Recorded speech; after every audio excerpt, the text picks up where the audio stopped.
Ever get that feeling, like you're tiptoeing on eggshells around someone, Oh, yeah. never knowing what might set them off? Totally. And it's like their needs always come first. Uh-huh. Yours. Well, they kind of get lost in the shuffle. Yeah. Sounds like you might be dealing with a narcissist. Maybe. And that's exactly what we're diving deep into today. That's right. Figuring out how to handle these, well, let's just say, interesting personalities. And look, we're not just talking about the me first stereotype, right? We're going way deeper than that. We're going to unpack the real psychology driving this whole narcissism thing. Exactly. And most importantly, give you some seriously practical tactics to set those boundaries. Absolutely. Think of it as your survival guide for those, shall we say, intense interactions. Without completely losing your mind. Because, let's be honest, dealing with a narcissist, it can be incredibly draining. No kidding. They have this way of making everything about them. Oh, I know it. And you're left feeling, I don't know, emotionally wrung out, like questioning your own reality. It's almost like they have this superpower for twisting things around. Yeah. Making you feel like you're always in the wrong. Yeah. Even when you know deep down you're not.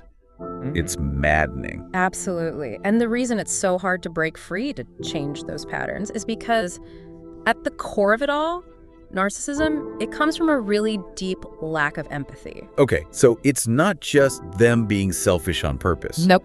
They actually have a hard time understanding how other people feel. Exactly. Imagine they're seeing the world through this, I don't know, this warped lens. Okay, I can picture that. One that like magnifies their own needs and just completely minimizes everyone else's. So it's not that they're choosing to be inconsiderate, their brains are just wired differently. Whoa, that's a huge shift in how I think about these interactions. Yeah. Helps explain why, trying to reason with them or appealing to their better nature, it just doesn't work. It often falls flat, yeah. They're not even on the same emotional wavelength. Exactly. And that's why those, typical conflict resolution things, they backfire with narcissists. Oh, tell me about it.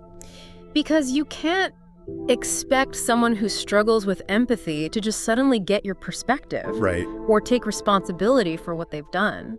So then how do you break out of that cycle of just frustration? Right. Where do you even start setting boundaries when they're so fixated on their own needs? Oh, well, there are some tactics, and we're going to get into those. Okay, good. But the first thing is, you got to understand how they work. All right. Have you ever noticed how they deflect blame? Oh, like it's an Olympic sport? Exactly. It's not an accident either. They're masters of manipulation. And one of their go-to moves is this thing called subject changing. Subject changing. Yeah, they'll steer any conversation away from things that make them uncomfortable. Okay, got it. Anything that challenges their control, poof, it's gone. So if you try to bring up a problem, hold them accountable for something they did. Oh. They just change the subject entirely. Boom. Different topic. They might dig up old stuff, past grievances. Oh, for sure. Accuse you of being too sensitive, or even, get this, play the victim. Classic. All to get sympathy. It's honestly a brilliant, if super frustrating way to derail the conversation. And avoid taking responsibility, right? Exactly. So, knowing this, how do we stop them from hijacking the whole narrative? How do we keep things focused on the real issue? Well, that's where you need awareness. Okay. And assertive communication, both of them. The first step is recognizing when they're pulling this move. See the pattern. Right, and once you do, you can start gently but firmly steering the conversation back. Back to where it should be. Exactly. So it's like a verbal tug of war almost. Yeah. You got to hold your ground, not let them pull you off track. You got it. It takes practice, but each time you redirect, you're sending this message. Like, I'm not playing your game anymore. Exactly. I like that. It's about taking back your power in the conversation. Yes. And it's not about being aggressive or picking a fight. Right. It's about being clear, being assertive, but in a way that respects your needs.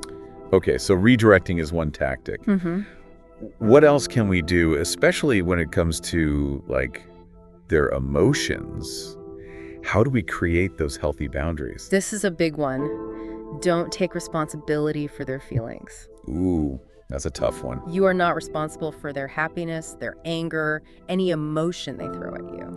That's where I personally struggle. I'm a pretty empathetic person, and it's so hard to separate myself from, their negativity. I get it, but remember their feelings. Those are theirs to manage. Right. You can be supportive, you can be compassionate, but you don't have to become their emotional dumping ground. So how do you draw that line? Right. How do you offer support without getting sucked into their emotional tornado? It's all about setting those boundaries. Clear ones, and then you got to communicate them clearly. For example, if they're always complaining, dumping their problems on you, you can say something like, "Hey, I hear you're going through a tough time. I care about you, but I'm not equipped to handle this right now." Okay, I can see myself saying that. It acknowledges how they feel, Right. but it doesn't put the burden of fixing it all on me. Exactly. That's the balance. Empathy and self-preservation. You can be compassionate without sacrificing your own well-being. I like that. And that's really what it's all about, right? Yeah. Recognizing that you deserve to have your emotional space respected, just like anyone else. You're not obligated to be someone's, I don't know, therapist, emotional punching bag. That's such a good point. It's easy to fall into that trap, Yay. thinking we have to fix things, make them feel better, especially if you're a naturally caring person. Yeah. But sometimes the kindest thing for yourself is to step back, protect your energy. Absolutely. It's not about being cold or uncaring. No, I get that. It's about, that saying, you can't pour from an empty cup. You got to prioritize your own emotional well-being. That's how you show up as your best self in any relationship. Okay, so we've got a few tactics building up now, right? Yeah. Redirecting the conversation, not taking on their emotions, setting boundaries. What else should we add to our narcissist navigating toolkit? All right, here's one that's super helpful when you're stuck with a narcissist. Okay. Can't physically distance yourself, like let's say in a work situation. It's called the gray rock technique. I've heard of that, but I'm not totally sure what it means. Right. Do I actually turn into a rock? Not literally, of course. Okay, good. But imagine a rock, smooth gray rock, just sitting in a stream. All right, I can picture that. Water flows over it, but it doesn't, stick, just keeps moving. Right. The rock doesn't react, doesn't engage, it just is. Okay, I think I'm getting it. So with a narcissist, you basically become emotionally unresponsive. Precisely. You don't give them that reaction they're craving. Right. No arguing, no defending yourself. You don't get pulled into their drama. Got it. You become boring. That sounds really hard, honestly. I Yeah. tend to be pretty expressive, emotionally engaged. How do you even start to detach like that? It takes practice, definitely. But the key is to remember their behavior. It's not about you. It's about them. It's a reflection of their own stuff, their struggles, not some personal attack. So instead of taking their words to heart, Mm-hmm. I should see them as like a symptom. Yeah, like a symptom of their issues, like a cough or, I don't know, a sneeze. Interesting. It's not personal, it's just how they cope with their insecurities, their emotional turmoil. And by not reacting, you take away their power. Wow, that's a big shift in perspective. It's Yeah. like I'm taking back control, refusing to play their game. Exactly. You're choosing to protect your energy, not let them dictate your emotional state. All right, so we've got redirecting, not absorbing their emotions, boundaries, and now this gray rock thing. Are we missing anything? Well, all those tactics, they work best when you combine them with strong, assertive communication. Ooh, assertive communication. I'm always down to improve my communication skills. Tell me more. Think of it like this. Assertive communication, it's the sweet spot between being a doormat and a bulldozer. Okay.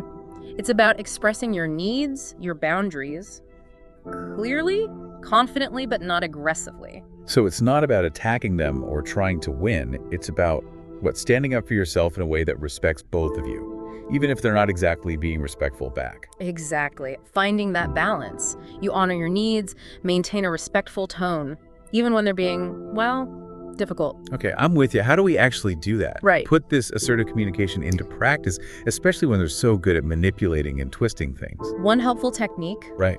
focus on using I statements. I statements. Yeah, this lets you talk about your feelings, your experience, without blaming them. So instead of, you're always so selfish, it's more like, I felt hurt when you didn't consider my feelings just now. Precisely. You address the actual issue without making it a fight. Doesn't put them on the defensive. That makes a lot of sense. It's being clear and direct, but not playing the blame game. Yeah. What else should we keep in mind with this assertive communication when we're talking to a narcissist? So Yeah. the statements, it's like shifting the focus Right. from blame to impact. Right. It's about owning your experience without making it an attack on them. And another key piece of assertive communication, keep a calm, neutral tone. Okay, so no yelling, Right. no tears, No. just cool, calm, and collected. Precisely. Because Yeah. remember, narcissists, they love drama. Oh yeah, they feed off it. They feed off that emotional reaction. Makes sense. So the calmer you are, the more in control you feel. And the less likely I am to get sucked into their games. Exactly. Okay, that makes sense. But what if they try to, like, bait me? Yeah. With insults, accusations, how do you stay calm when they're doing that? That's where that gray rock technique, remember? Oh, right. Super helpful. Like water off a duck's back. Exactly. You don't engage with the negativity. Just let it roll right off. It's almost like you're building an emotional shield, you know, I like that. to deflect all that negativity. That's good. And assertive communication, it's not about winning an argument. No. It's not about trying to change the narcissist. Right. It's about those clear boundaries, communicating your needs. So it's about protecting myself, not trying to fix them. You got it. You can't control their behavior, Right. but you can control how you respond. And sometimes the most powerful response is just walking away. This has been so helpful. I feel like I have like a whole new toolkit now to deal with the narcissists in my life. And that's the goal, right? Yeah. To give you the tools to navigate those tough relationships with more confidence. With grace. Absolutely. All right. So as we wrap up our deep dive into, well, the world of narcissists, what's the one thing you want our listeners to take away from this? You have the power to choose how you respond. Oh, I like that. You're not a victim. Right. You're capable of setting those boundaries, communicating assertively, Staying strong. protecting yourself. Never underestimate your own strength. That's so good. All right, everyone. That's a wrap on our narcissist deep dive. Yes. We hope you've gotten some great insights and practical tools to deal with those tricky interactions. Absolutely. Remember, knowledge is power, and you are now armed and dangerous in the best possible way. That's right. We'll catch you on the flip side.